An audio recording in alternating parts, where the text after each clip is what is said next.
Paz e boa noite, irmãos e irmãs. Eu estou feliz nessa sexta-feira. Quero agradecer a Deus pelo privilégio de poder estar aqui, conhecer uma nova família em Cristo, irmãos e irmãs. É uma satisfação muito grande poder estar aqui em Serra Negra, nessa igreja que a gente já conhece há algum tempo. O pastor Kreber, também que nós conhecemos há algum tempo, mas nunca tivemos a oportunidade de estar aqui. Hoje, pela graça e misericórdia, nós estamos aqui. Eu agradeço muito a Deus, agradeço ao pastor Kreber por ter tido esse desejo de me convidar, e eu estou muito feliz por poder estar com os irmãos aqui hoje, nessa festa, né, que começou segunda-feira, e os irmãos estão desde segunda numa festa tão, com certeza, intensa e na presença de Deus. A gente sente o clima, né? O clima gostoso, e que bom poder fazer parte. Pastor Kreber, mais uma vez eu reforço meus agradecimentos, viu? Pelo senhor ter me convidado, é uma honra, me sinto bastante privilegiado de poder estar aqui, conhecer os irmãos, né? Conhecer essa família em Cristo, que serve a Deus aqui nessa cidade, conhecer também, o pastor falou do bispo, que eu já tinha ouvido falar muitas vezes. E eu falo igual o Jó agora, viu, bispo? Eu te conhecia de ouvir falar, né? Mas de ouvir falar bem, e muito bem. E agora de poder conhecer pessoalmente o irmão. Depois, com certeza, vamos conversar um pouquinho. Amém? Bom, deixa eu só me apresentar um pouquinho para os irmãos, né? De repente, esse cara chega do nada, né? Aparece aí. Quem é esse Marcelo? Eu sou pastor já desde 93, desde 92, na verdade, quando assumi o ministério, né? A minha esposa está comigo, a Andréia, está comigo há 33 anos, imagina o teste de paciência, né? E 33 anos aí me suportando. Quando o pessoal pergunta, geralmente a esposa do pastor sempre tem um ministério, né?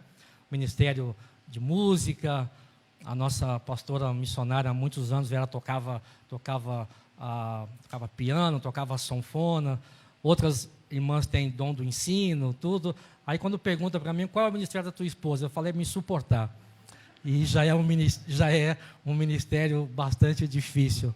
Então, dia 17 de março, nós fizemos 33 anos de casado, e pela graça e misericórdia do Senhor, temos um filho, ele tem 29 anos, vai fazer 30 anos agora, acho que agora já, em junho, né? Julho, vai fazer 30 anos, e nós estamos vivendo, ele casou faz pouco tempo, e nós estamos vivendo a síndrome do ninho vazio.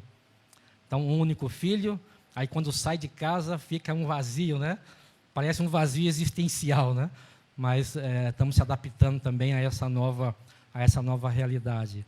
Uma outra coisa também em relação ao meu ministério, como eu falei, sou pastor desde 92, né, quando assumi um grupo pequeno de irmãos, e nós começamos uma jornada, mas uma jornada que acabou terminando agora em março, depois de muito tempo, a gente com muita dificuldade, eu e minha esposa resolvemos parar um pouquinho com o ministério, passamos o nosso ministério para uma outra igreja, com outros irmãos nossos que estão tocando. O cansaço foi chegando, a idade foi chegando. Pareço jovem, mas não sou tão jovem assim. Os irmãos falam, parece que não, deve ter mais de 60 pela cara, né? A idade vai chegando, o cansaço, o cansaço físico, cansaço emocional, cansaço espiritual, não cansaço de Deus, porque Deus não cansa a gente, né, irmão? A palavra de Deus, o ministério, assim, o evangelho não é um fardo pesado, ao contrário, o evangelho é leve. Nosso caso foi o cansaço mesmo, e muitas coisas que a gente acabou passando. Então, foi muito recente, pastor. Estamos vivendo isso, né? Esse momento é um momento bastante, né, difícil para nós, depois de quase 30 e poucos anos de ministério, mas a gente vai continuar servindo a Deus, ajudando nossos amigos, né? Compartilhando aquilo que Deus nos deu nesses anos todos, as nossas experiências, e assim então podendo, de alguma forma, ser útil, né, no reino de Deus, e sendo bênção e também sendo abençoado. Amém? Então, isso é um pouquinho da minha história, apenas para os irmãos terem um pouquinho de conhecimento. Nós estamos lá em São Paulo, ali na região da Zona Leste. Não sei se os irmãos conhecem ali Sapopemba, Grimaldi, Vila Ema. Estamos ali para aquele lado ali. E como disse, resumindo, é uma alegria estar com vocês aqui. E vocês estão bem? Como está a festa essa semana? Uma bênção, né? Muito bem. Então eu não vou tomar muito tempo para não acabar com essa festa e ficar marcado como aquele pastor que veio, né, falou horas e horas, e não, eu quero ser bênção aqui com os irmãos. Quanto tempo, pastor, vocês estão aqui já em Serra Negra com esse ministério? Aqui nesse local, na cidade? 16 anos. Mas o ministério já...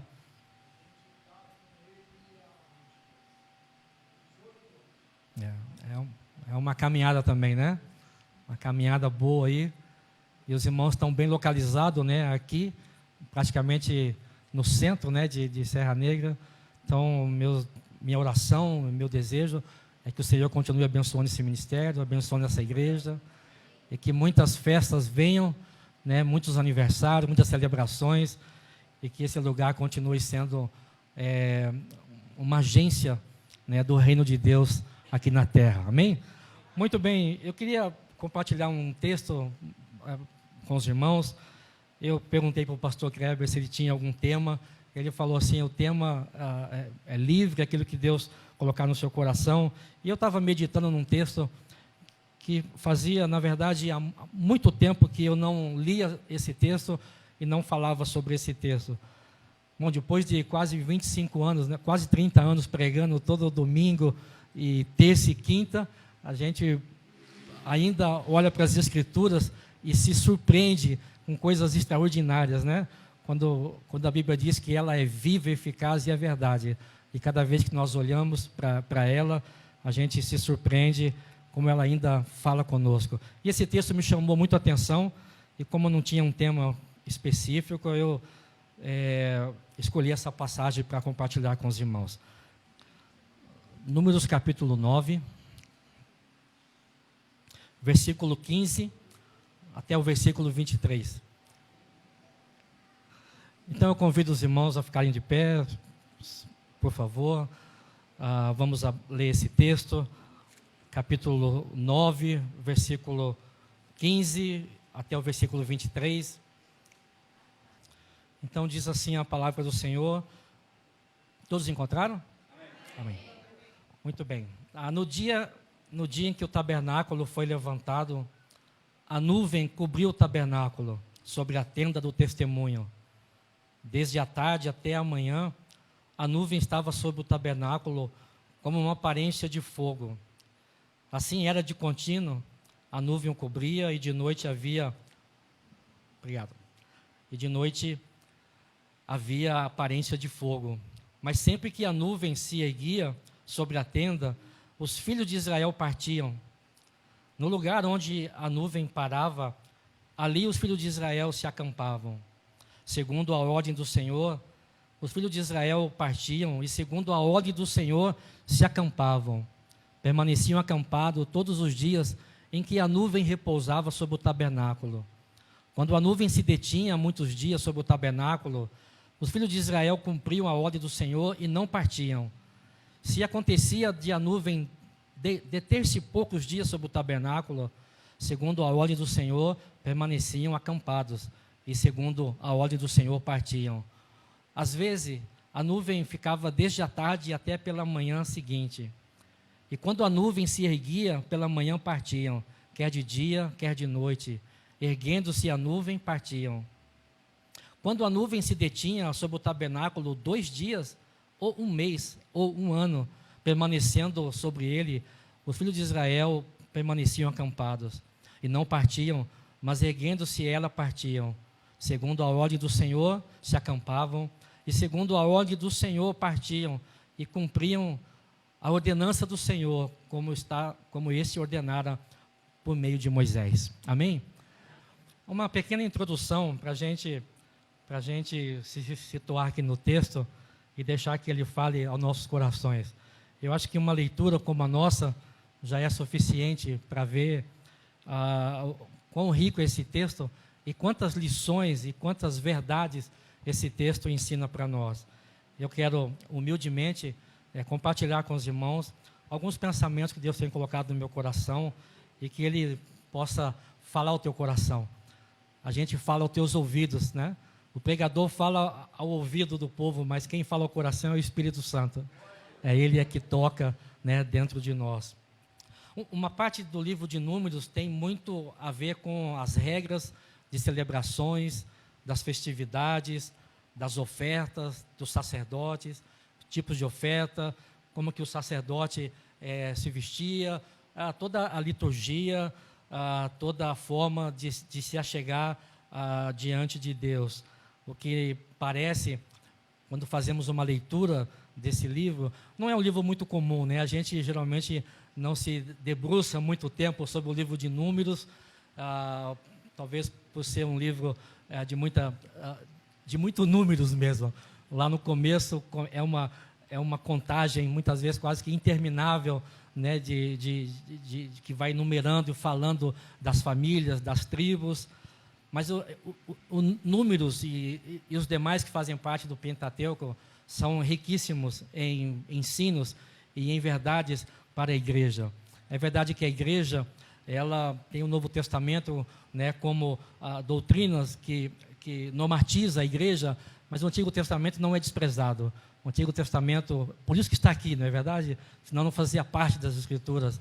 E ele não tem muitos ensinos e muitas verdades, né, como o apóstolo Paulo fala, olha, lembrai lá do povo de Israel, não murmureis como eles murmuravam, ou seja, é um exemplo para nós, são verdades que nós precisamos ler, enxergar e deixar que o Espírito Santo fale ao nosso coração. Então, quando nós lemos o livro de Números, quando fala de regras, de festas e de sacerdotes e das liturgias, dos sacrifícios, o que salta aos nossos olhos é que Deus está mostrando um caminho que nós podemos percorrer para se chegar a Deus.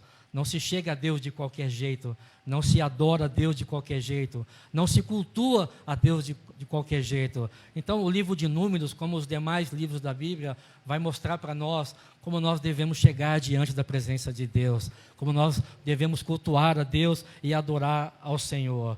Então, um dos objetivos do livro é justamente também servir como registro que poderia ser consultado quando eles chegassem à Terra Prometida. O livro de Números, ele vai falar dos 2 primeiros anos do povo de Israel, quando este saiu do Egito, e depois ele vai contar o final, antes que chegassem à Terra Prometida. Nesse período, 38 anos se passaram, e esses 38 anos foi justamente por causa de murmuração, por causa de rebeldia, e aquela geração que saiu do Egito, a palavra de Deus diz que só Josué e Calebe alcançaram a terra prometida, e todos os demais acabaram, né, perecendo pelo deserto, justamente por causa da murmuração. E aí já é um grande ensino, né, um grande aprendizado, né? O livro de Números vai dizer como a desobediência a Deus e a sua palavra pode ter uma repercussão e muito negativa, né? Como pode ser prejudicial, e que Deus tenha misericórdia de nós, que cada dia possamos se achegar mais perto de Deus, e se por alguma razão falharmos, debruçarmos rapidamente em humildade, em humilhação, e dizer: Senhor, perdoa, porque somos pecadores e precisamos da Tua graça e da Tua misericórdia. Amém? Então o livro de Números nos lembra dos resultados da desobediência. Por causa da desobediência do povo de Israel, né, aquela geração não entrou na terra prometida. Em meio a essa jornada, né, que o livro vai contando para nós, ou em meio à jornada que o povo de Israel tiveram, o livro nos ensina, que nos encoraja a sermos submissos a Deus. O livro nos exorta e nos mostra que ser submisso à vontade de Deus é a melhor coisa. Amém, queridos? Esse é apenas um pano de fundo para a gente poder entender um pouco melhor esse texto aqui. A nuvem estava de dia e à noite. E a nuvem era um sinal visível da presença de Deus, um sinal visível da glória de Deus. Vocês leram o texto comigo, vocês perceberam que o povo de Israel se movimentava em função da nuvem. O povo de Israel se movimentava, acampava e montava acampamento e desmontava acampamento em função da nuvem. Agora, pensa comigo, a gente lê rapidamente, né, não percebe a logística, né, que está aí envolvida. Eu não lembro agora exatamente, mas não era 100 pessoas. Era centenas e milhares de pessoas que estavam caminhando pelo deserto. E não é só as pessoas, havia os animais, havia os utensílios domésticos, havia todas as coisas pessoais. E a cada vez que eles paravam, eles tinham que montar acampamento. E não é como hoje, né, irmãos? A tecnologia que tem hoje, que rapidamente... Não, era tudo demorado. Montar o acampamento. E aí, quando a nuvem saía, eles tinham que desmontar o acampamento. Isso podia acontecer no mesmo dia. Você imagina chegar de manhã, a nuvem para, aí todo mundo desmonta, monta o acampamento, e aquilo leva horas para poder montar o acampamento. E quando eles estão ali terminando de montar, a nuvem começa o quê? Começa a se movimentar. E o que eles tinham que fazer? Não, estamos cansados, eu não vou continuar, que a nuvem vai... Não. Ali, o sinal está ali. A nuvem era a presença de Deus. A nuvem era a glória do Senhor. Era o sinal visível da presença do Senhor. Então, eles viviam sempre em função da nuvem, em função da presença do Senhor. E aqui, então, eu quero deixar algumas lições e que esse texto possa trazer lições vivas para nós. E entre tantas lições que nós poderemos falar sobre esse texto, eu acho que uma mais que sobressai é que sem a presença de Deus nós não somos nada. É verdade? Eu acho que essa é uma das primeiras coisas que esse texto salta aos nossos olhos. Sem Deus nós não podemos fazer nada. Eles viviam em função da presença de Deus. Se não tivesse ali a nuvem, não tivessem ali a nuvem de dia e a nuvem de noite, eles seriam exterminados. Pelo calor do deserto, de dia um calor insuportável. Se não tivesse aquela nuvem, eles seriam consumidos pelo calor do deserto. À noite, um frio, né? As temperaturas são extremas, de dia muito calor e à noite muito frio, eles teriam sido exterminados. E além disso, das temperaturas que são bastante extremas, havia o perigo do deserto, os animais do deserto. Ou seja, a presença de Deus era proteção para aquele povo. Meus irmãos, nós estamos caminhando pelo deserto, não é verdade? Nós estamos caminhando. Eu conheço uma canção, eu conheço muito, né? Porque eu nasci no Evangelho desde garoto, e a gente, nos cultos, né, os hinos da harpa, os irmãos aqui lembram da harpa cristã, já ouviram? A harpa cristã já quase não se usa muito mais, né? A Assembleia de Deus é que usa muito, mas quase não se usa mais. Nós usamos muito por muitos anos. E os cânticos, e eu cantava uma música que dizia: pelo deserto de provação, nós cantávamos, pelo deserto de provação vou no caminho a passar o Jordão. Nós estamos num deserto, meus irmãos. E nesse deserto, a presença de Deus é o nosso refrigério. Quando vocês começaram a cantar aqui, o irmão estava cantando, Jesus fala que a presença de Deus traz refrigério para a alma. Esse deserto que a gente vive, não há nada que possa trazer paz, refrigério. Por mais que a gente tente se entreter com alguma coisa, por mais que alguma circunstância da vida, alguma coisa seja positiva e dê certo, não há nada que possa trazer refrigério ao nosso coração, à nossa alma, senão a presença de Deus. E nesse momento, né, a gente vive no deserto o tempo todo, nós estamos a caminho, né, ao caminho para alcançar a terra prometida, como quando o pastor Kleber falou, aqui estava dizendo, eu não sei se esse ano vai ser a última festa nossa, e acredito que pode ser exatamente, nós estamos cada vez mais perto da vinda do Senhor, né, os sinais estão aí saltando aos nossos olhos, as coisas acontecendo, então nós estamos num deserto, e nesse deserto somente o refrigério do Espírito Santo é que pode trazer paz e alento ao nosso coração. É isso que esse texto nos ensina. Sem a presença de Deus não há proteção, sem a presença de Deus não há direção, Não há como chegar a nenhum lugar. Não há como ser guiado se não for pelo Espírito Santo de Deus. Que privilégio santo. Que privilégio nós temos nessa noite. De o Senhor nos ter escolhido, de o Senhor nos ter olhado para nós, porque na verdade em nós não havia nada que pudéssemos chamar a atenção, mas Ele em sua graça e misericórdia nos transportou do reino das trevas para o reino do Filho do seu amor e nos fez participante desse povo que é a igreja, que está em 4 cantos da terra, caminhando pelo deserto para alcançar a terra prometida. Amém? Essa é a melhor notícia. O Senhor, Ele traz alento ao coração, Ele preserva nossas vidas, Ele preserva do perigo, né? Talvez não o perigo das dificuldades da vida que todos estamos sujeitos, mas Ele nos preserva do perigo maior.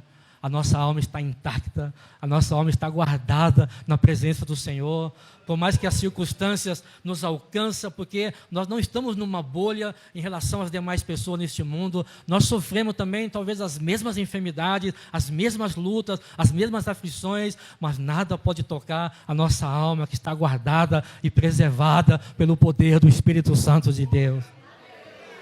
Esse é o sinal da presença de Deus. Ela preserva as nossas vidas, ela preserva a nossa integridade. Era questão de sobrevivência. Aquele povo seguia a nuvem, está ali, não importa quantas vezes a nuvem levantava, não importa quantas vezes tinham que montar e desmontar tabernáculo, seguir aquela nuvem era ter vida. É vida, aquela nuvem era sinônimo de vida. Seguir a Jesus hoje, meus irmãos, significa vida. Não há vida fora do Senhor. Por isso que Jesus disse: eu vim para que tenham vida, e vida em grande abundância. E essa vida, a vida só faz sentido quando realmente encontramos a Cristo, quando Cristo é o nosso guia, quando Cristo é a nossa luz. Aí a vida então faz sentido, porque fora de Cristo não há vida, meus irmãos. Fora de Cristo é uma sobrevida. Fora de Cristo não se vive, apenas se sobrevive. Mas com Cristo nós realmente vivemos a verdadeira vida, que é a vida vitoriosa em Cristo Jesus. Aleluia. Esse texto nos ensina que os nossos olhos têm que estar colocados em Cristo. Aqueles homens e aquelas mulheres dormiam, mas dormiam com um olho aberto e um olho fechado, vamos dizer assim. É verdade que havia o sentinela, né? O sentinela ficava lá, as tribos todas em volta do tabernáculo montado, e o sentinela ficava lá, quando a nuvem se movia, tocava a trombeta, e aí todo mundo então se arrumava, se preparava para poder seguir a jornada. Então o pensamento deles, os olhos deles estavam somente naquela nuvem. Faziam as coisas domésticas, faziam as coisas da casa, cuidavam dos seus animais, né? Possivelmente em algum momento eles ali lidavam das coisas do cotidiano, mas os olhos estavam colocados o quê? Na nuvem. Assim também é nós vivemos a nossa vida, acordamos cedo, vamos trabalhar, cuidamos dos nossos filhos, levamos para a escola, fazemos as nossas coisas, mas os nossos olhos não estão aqui, estamos olhando em Cristo. Estamos focados no Senhor, estamos pensando nele, estamos falando dele, estamos vivendo ele 24 horas por dia, porque ao toque da trombeta nós ouviremos, aleluia, ouviremos a sua voz. Louvado seja o nome do Senhor. Meus irmãos, há uns anos atrás eu li um livro que chamava assim, um título: Não Perca Jesus de Vista. Eu acho que esse livro que fala de vários textos da Bíblia é uma grande verdade para nós. Não perca Jesus de vista.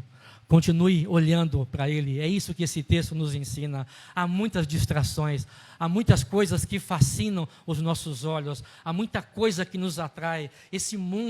Há muita coisa nesse mundo que chama a nossa atenção, mas os nossos olhos estão em Cristo, aleluia. Os nossos olhos estão colocados nele. Naquele livro eu não sei se o nome está correto, geralmente nome assim em inglês eu tenho dificuldade, português já está difícil de falar, né? Imagine falar então nomes estrangeiros, mas o John Bunyan, né? Que é o Peregrino, alguém deve ter ouvido falar, um dos livros mais vendidos na face da terra. Então ele falou no seu livro, no Peregrino, ele fala de uma feira das vaidades, e ele passando então um dos personagens do livro, passando por aquela feira, havia os gritos, olha isso, compra aquilo, mas aquele personagem estava olhando o quê? Olhando para frente, e não se deixou, né, ser iludido, né, ou ser distraído por nenhuma daquelas coisas que estavam oferecendo, mas estava com os seus olhos em Cristo. Quantas coisas estão nos oferecidas, não é verdade? Os jovens, para os mais velhos, ninguém escapa, né, dos holofotes do mundo. Ninguém escapa, né, das ciladas que Satanás quer armar. Ninguém escapa dos atrativos que Satanás sempre está lançando aos nossos pés, para desistirmos da nossa caminhada, para não continuarmos seguindo a Cristo como nós temos seguido. Quantos anos estamos nessa jornada, meus irmãos? Talvez alguns de vocês estão há 20 anos, talvez alguns de vocês há 30 anos, talvez alguns de vocês menos, alguns jovens, talvez chegaram recentemente, e talvez o mundo, com seu vislumbre, né, com as suas fantasias, talvez tenta nos ofuscar. Nós vamos continuar olhando para Cristo. Porque o maior prazer, nada nesse mundo é mais prazeroso do que a presença e do que a glória de Deus. Aleluia. Nada nesse mundo se compara com a presença de Deus, com o prazer que o Senhor pode nos dar. Então, esse texto nos ensina a continuar olhando para o Senhor Jesus Cristo. Aleluia. Como diz Paulo diz lá em Hebreus, olhando firmemente para o autor e consumador da nossa fé. Estamos rodeados de uma tão grande nuvem de testemunha. Deixemos todo o embaraço, todas as coisas que querem nos impedir e olhamos firmemente para Jesus Cristo. E eu quero caminhar aqui para a conclusão. E espero que seja a conclusão mesmo, porque eu sei como que é, você está num púlpito, está sentado e o pastor fala, vou acabar, e não acaba. Aí dá vontade de falar, pastor, você disse que vai acabar, mas não acaba. Mas a minha conclusão é um pouquinho só estendida, mas aí eu termino rapidamente. Duas coisas muito fortes esse texto nos ensina. A primeira delas, Deus não desiste de nós. Amém? Deus não desiste do seu povo. Aquele povo murmurou, reclamou, todo momento reclamavam. Tiveram saudade da cebola do Egito, lembra disso? Tiveram saudade da comida do Egito. Reclamavam por causa da água, Deus deu água. Reclamavam por causa da comida, Deus deu comida. Em todo o tempo estavam sempre com o coração cheio de ingratidão e murmurando. E Deus não desistiu deles. Apesar da murmuração, da desobediência, Deus, Ele não desistiu do seu povo. Que bom que servir a um Deus que não desiste da gente. Eu acho que a gente desiste facilmente das pessoas. Eu vou confessar para os irmãos, eu sou pastor, eu já teve pessoas que falam, eu desisto de você. Eu já fiz tudo que eu poderia fazer. Mas que bom que Deus não desiste. Mesmo que a gente talvez tenha esse sentimento de desistir, de abandonar, mas Deus nunca desiste de nós. E esse texto fala de um Deus que não desiste do seu povo, de um Deus que é fiel à sua aliança. Deus tinha falado a Abraão lá atrás, eu te darei uma descendência, Abraão, eu te darei um povo, te darei uma terra. Quando era só ele e a sua mulher, Sara, quando ele estava ainda em Ur dos Caldeus, na família com seus pais, Deus chama aquele homem e dá essa promessa de uma nação, de um povo, de uma terra. E aí quando vem depois o seu filho Isaac, e depois o seu filho Jacó, né, Deus vai perpetuando a sua aliança e a sua promessa, dizendo o que ele ia fazer com o seu povo. E quando José está no Egito, depois de ficar prisioneiro, depois de virar governador do Egito, e depois quando ele morreu, e ali estava aquela família que era 70 pessoas, mas ficou numerosa no Egito, e quando José morreu, ele falou, olha, eu quero que os meus ossos sejam levados daqui, porque eu sei que o meu Deus, Ele vai cumprir a sua palavra, e vai cumprir as suas promessas. O que esse texto ressalta aos nossos corações é um Deus de aliança. Eu acho que isso a gente precisa deixar essas palavras novamente. Parece que a gente esquece disso. Parece que a gente lida com Deus como se Deus fosse como os homens são. como as pessoas são, que desistem. Não, não, Deus não é como os homens. Ele não desiste do seu povo e da sua igreja, aleluia. Quando Paulo escreve aos Filipenses, lá no capítulo 1, ele fala, aquele que começou a boa obra, ele vai terminar essa obra. Irmãos, eu me regozijo por causa disso. Não porque eu tenho capacidade de terminar a minha jornada. Não porque eu tenho sabedoria e força de continuar servindo a Deus. Não, não me alegro por isso. Eu me alegro porque Deus, em sua promessa, Ele me ajuda. E Ele vai cumprir a obra dEle na minha vida. E vai cumprir a obra de Deus na sua vida. Aquilo que Ele começou, Ele não termina. Deus não é aquele que faz as coisas pela metade.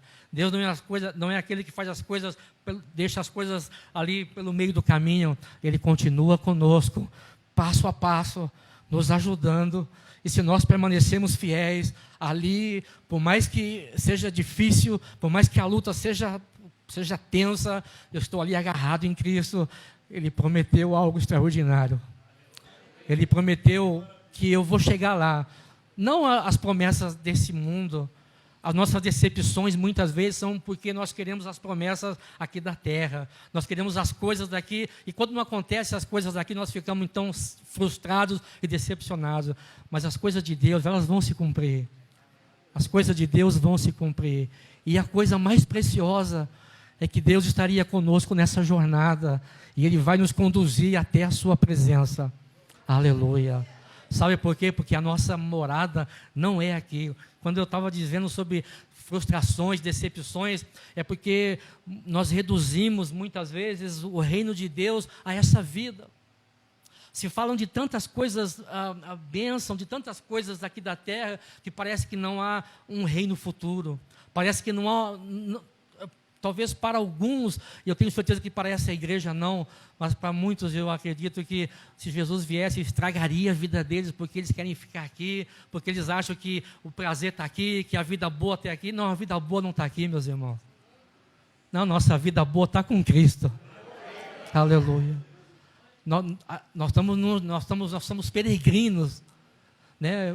As decepções acontecem porque nós queremos fincar raízes. E aí nós sofremos, porque fincamos raízes aonde nós não deveríamos fincar raízes.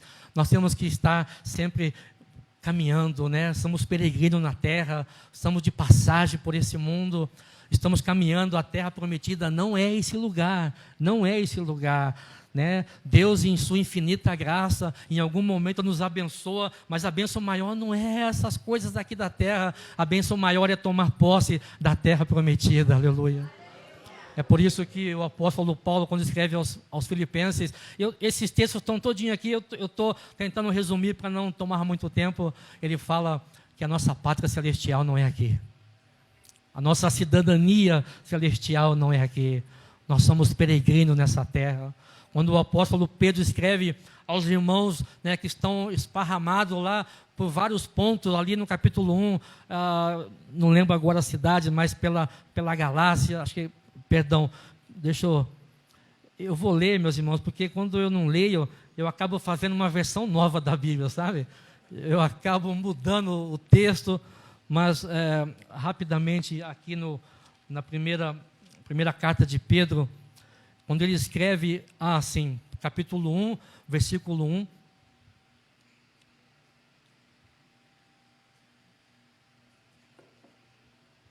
capítulo 1, versículo 1, Pedro, apóstolo de Jesus Cristo, aos estrangeiros da dispersão ou da diáspora, no Ponto, né? No Ponto, na Galácia, na Capadócia, na Ásia, na Bitínia, são lugares onde aqueles irmãos estavam, onde Pedro escreveu essa carta. E o versículo 2 ele vai dizer, no versículo 1 ele fala novamente aos estrangeiros, né? Nós somos estrangeiros, meus irmãos. E tantos outros textos vai nos mostrar e dizer, somos peregrinos nessa terra. Estamos caminhando para a terra prometida. Eu lembrava de um corinho, não sei se os mais antigos devem conhecer, caminhando eu vou para Canaã. Lembra, pastor Greve? Caminhando eu vou para Canaã. Caminhando eu vou para Canaã. Se você não vai... Não, acho que eu já começo a mudar os hinos, né? Aí a outra parte é assim mesmo, se você não vai, não me peça a mim, caminhando eu vou para Canaã. e tantas outras canções. Você percebe que até as músicas mudaram, né? Por que mudaram? Porque cada época, cada geração reflete uma teologia. Então as músicas mudam por quê? Porque o povo esqueceu que Jesus vai voltar. E aí então não há necessidade mais de falar da volta de Jesus. Não há necessidade mais de cantar as músicas que falam desejamos ir lá, o 314 da harpa cristã, desejamos ir lá, que alegria será quando nós nos encontrarmos lá. Lembra, né? Tem muito irmão saudosista comigo aqui hoje, né? Estou andando para o céu, onde os santos já estão. Estou andando para o céu, onde os santos já estão. Estou alegre e satisfeito. Minha pátria é Sião, morte lá não entrará, que alegria ali será. É isso. Um tempo atrás peguei uma mensagem: se o cristão não deseja a volta de Jesus, tem alguma coisa errada com ele. Se o cristão não tem anseio pela volta de Jesus, tem alguma coisa errada. Precisa Jesus fazer uma mudança ali. Precisa fazer talvez uma conversão ainda mais intensa, mais impactante. Porque todo cristão, ele deseja, ele ora como a igreja primitiva, Maranata, ora vem Senhor Jesus. Aleluia. Nós estamos aqui como peregrinos. E agora, terminando mesmo. Sabe por que Deus não desiste de nós? Bom, primeiro falando por causa da sua fidelidade, né? Deus, ele honra a sua palavra, a sua aliança. Mas tem uma outra coisa muito importante. Deus não desiste de nós por causa do seu amor. Ele nos ama intensamente. Ele nos ama intensamente. E isso talvez foi uma das razões, porque o povo de Israel desobedecia, nunca conseguiram ficar firme ao Senhor. Depois que foram para a terra prometida, vocês pensam que agora eles vão viver uma vida de obediência? Não. Idolatria após idolatria. E aí veio os reis, né? Veio Saul, o Davi, Salomão, a divisão do reino, reino do norte, reino do sul. E aí você vai olhando a história, você vê um caminho, né, de desobediência e de idolatria e de distanciamento de Deus, a ponto de Deus então destruir todas as tribos do norte.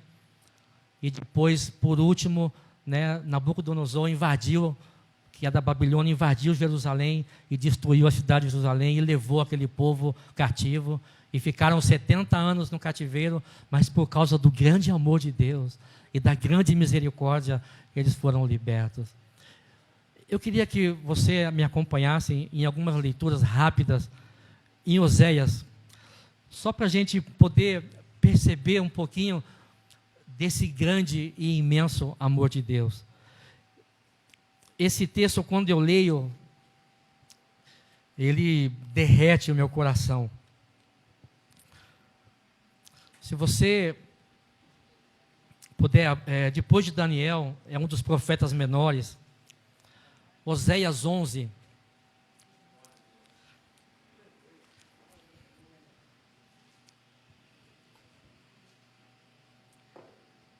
E esse é meu último ponto aqui nessa conclusão.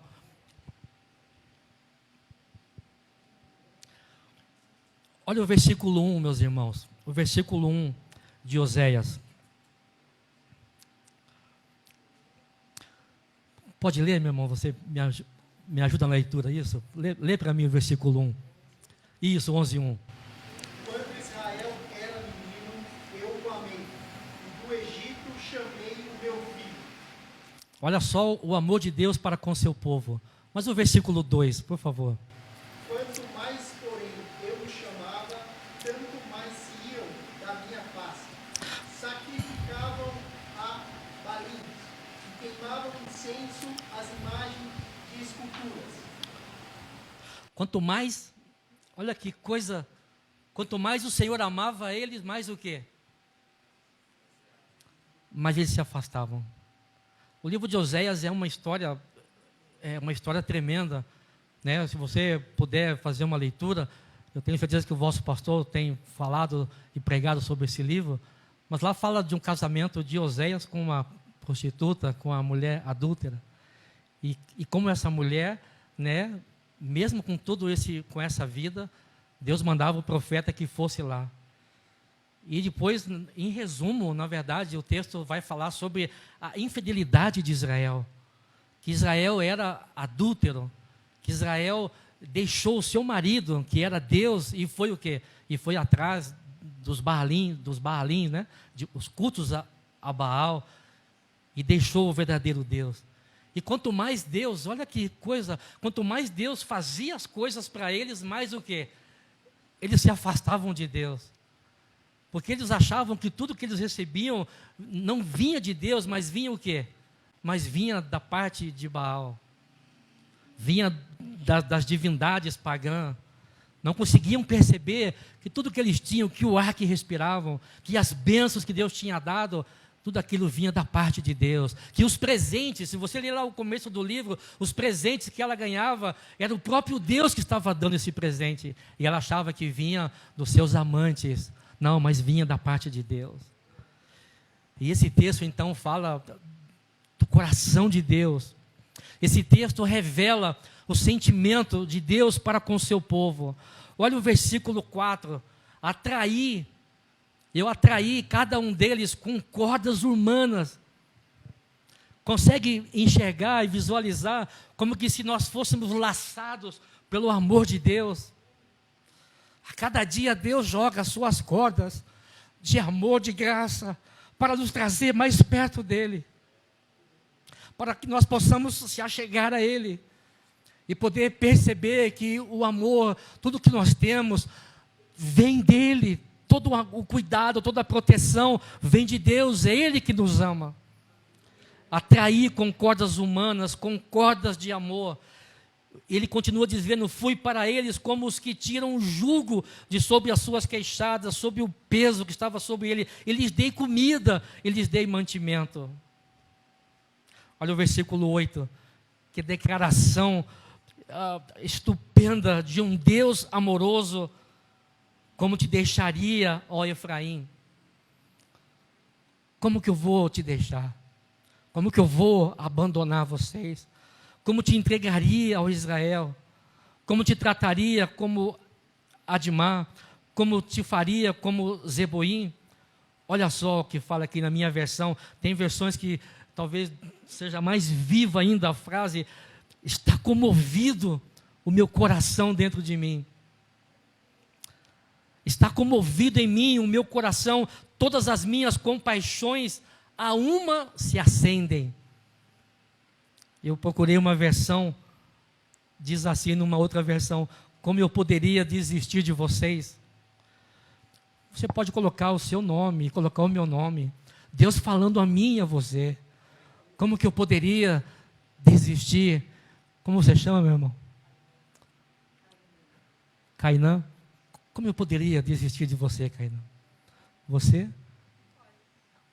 Imagine Deus falando, Nicole, como eu poderia, Nicole, desistir de você? E cada um de nós aqui, Ele olhar para nós, e nós podemos, se nós formos sensíveis ao Espírito Santo, Ele está dizendo isso ao meu coração e ao teu coração. Talvez a gente nem acredita mais. Talvez nosso coração está endurecido. Talvez por tantas lutas e sofrimentos que a gente passa. Talvez por tanto desapontamento, a gente já não acredita mais. Talvez até por causa do amor humano ter nos decepcionado, nós acreditamos que Deus também não nos ama mais. Mas Ele está dizendo, como é que eu poderia deixar de amar você? Como que eu poderia deixar de amar vocês? Meu coração, essa versão fala, meu coração rechaça essa ideia. Eu abomino essa ideia de não amar vocês. À medida que a compaixão efervesce dentro de mim. Ah, louvado seja Deus. Louvado seja Deus nessa noite. Que nos ama intensamente. Que nos ama intensamente. Não é como o amor do homem e da mulher, que é um amor passageiro, que é um amor efêmero. O próprio Deus aqui, se você voltar alguns versículos anterior, no capítulo 6 de Oséias, no versículo 4, olha o que Deus fala a respeito do povo: que te farei, ó Efraim, que te farei, ó Judá. O vosso amor é como a nuvem da manhã, é como o orvalho de madrugada que cedo passa. Você já viu o orvalho? Eu já morei em cidades em Londrina, no Paraná, quando tinha inverno, a geada à noite, ela cobria todo o mato, o capim. Quando se acordava de manhã, que eu ia trabalhar, eu via aquela geada. Mas, irmãos, era questão de pouco tempo. Quando o sol abria, não havia mais o quê? Não havia mais geada. Assim era o amor de Israel para com Deus, um amor superficial, mas que bom que o amor de Deus não é assim. Amém? Que bom que o amor de Deus não é assim. Um Deus que tem um coração aquecido por amor ao seu povo. Como não servir a Deus, meus irmãos? Hoje, lendo esse texto novamente, eu fiquei emocionado, porque fala: Deus, até quando eu vou resistir a tanto amor? Até quando ainda o mundo vai me fascinar? Até quando eu vou relutar e me entregar totalmente de corpo e alma e espírito? Porque não há amor mais extraordinário que o amor de Deus. Aleluia.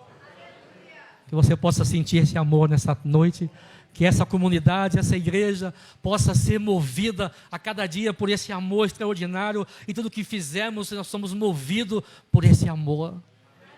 Aí não há cansaço, aí não há desânimo que vai tomar conta de nós, porque esse amor de Deus é tão intenso e tão grande, que nós vamos então ser impactados por ele.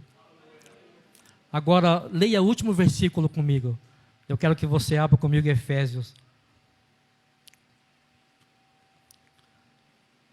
Capítulo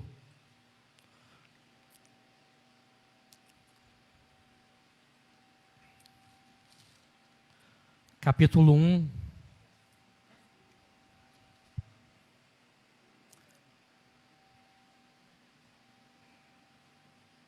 Versículo 18, e com isso eu estou terminando a minha mensagem, mas olha só o que diz esse versículo. Você me ouviu dizer que toda a desobediência do povo de Israel talvez fosse por causa que eles não compreendiam o amor de Deus. Malaquias fala isso, capítulo 1 de Malaquias, versículo 1, Deus diz: eu vos tenho amado, e o povo pergunta: em que o Senhor tem nos amado? Mas olha só aqui a oração de Paulo para aqueles irmãos lá da cidade de Éfeso. Encontraram? Olha o 18, olha a oração de Paulo por aqueles irmãos. E essa é a oração que eu faço por mim. Eu acho que é essa oração que nós fazemos por nós nessa noite. Nós temos muitas necessidades, eu tenho certeza. Nós temos muitas necessidades. E possivelmente em alguns momentos nós oramos por essa necessidade. Mas aqui eu vejo a maior necessidade que nós temos. É de compreender o tamanho do amor de Deus. A dimensão do amor de Deus. E é isso que o apóstolo Paulo fala aqui. Oro também para que sejam iluminados os olhos do vosso entendimento, para que saibais qual seja a esperança da sua vocação e quais as riquezas da glória da herança dos santos, o qual a suprema grandeza do seu poder para conosco, os que cremos segundo a operação da força do seu poder. Deixa eu ver aqui um pouquinho mais. Eu acabei não olhando as minhas anotações, mas deixa eu confirmar aqui o versículo com os irmãos. 3. Apesar também que aqui é a oração de Paulo, né? Só que ele está orando para que as pessoas pudessem ser iluminadas, para reconhecer a glória de Deus, da sua graça. Mas olha só, eu confundi, é o 3. É o 3 e os mesmos versículos, 18 e 19, do capítulo 3.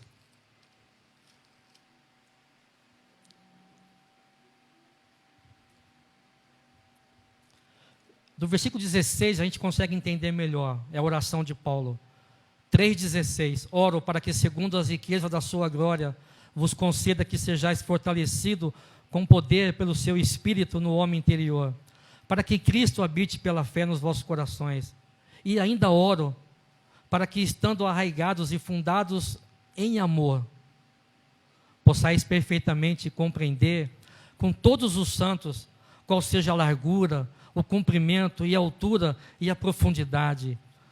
Mas largura do quê? Comprimento do quê? Profundidade do quê? Do amor de Cristo. Versículo 19, e conhecer o amor de Cristo, que excede todo entendimento, para que sejais cheio de toda a plenitude da graça. Amém?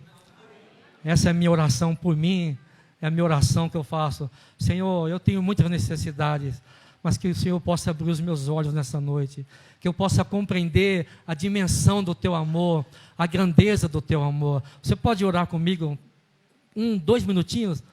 Você pode ficar de pé e pode dizer, levantar suas mãos e dizer, Senhor, como eu desejo que meus olhos sejam abertos, para que eu possa compreender como o Seu amor é tão imenso e tão grande.